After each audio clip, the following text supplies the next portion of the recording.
Assalomu alaykum. Ushbu xonadonning aziz va qadrli egalari. Bugungi mana shu fayzli, nurli xonadonga kirib kelayotganmiz. Qalbimiz quvonch va hayajonga to'ldi. Avvalo sizlarni bugungi go'zal kun bilan chin yurakdan muborakbod etamiz. Biz tilaklarimiz so'z uchun loyihasi ijodkorlari nomidan tashrif buyurdik. Men esa ushbu loyiha boshlovchisi Mohnaxon Inomjonova bo'laman. Bugun ushbu xonadonga kelishimizga sababchi bo'lgan bugungi kunimizning go'zal malikasi Satinsohon hoyjonamiz bo'ladilar. Onajon, tug'ilgan kuningiz muborak bo'lsin. Ilohim nimaiki orzu tilaklaringiz bo'lsa, Allohim barchasiga erishtirsin. Onajonim, bugun sizni tug'ilgan kuningizga qaysi bir mehribon insoningiz tabrik yo'llagan bo'lishlari mumkin? Kimdan ko'proq bilasiz, onajon?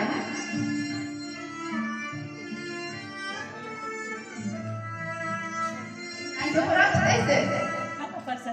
Albatta onajonim, barcha farzandlaringiz sizni juda ham qattiq yaxshi ko'rishadi. Ularni dildagi, qalblarida, yuragini to'p-to'p ulayotgan go'zal so'zlarni men sizga farzandlaringiz nomidan o'qib eshitiraman onajon.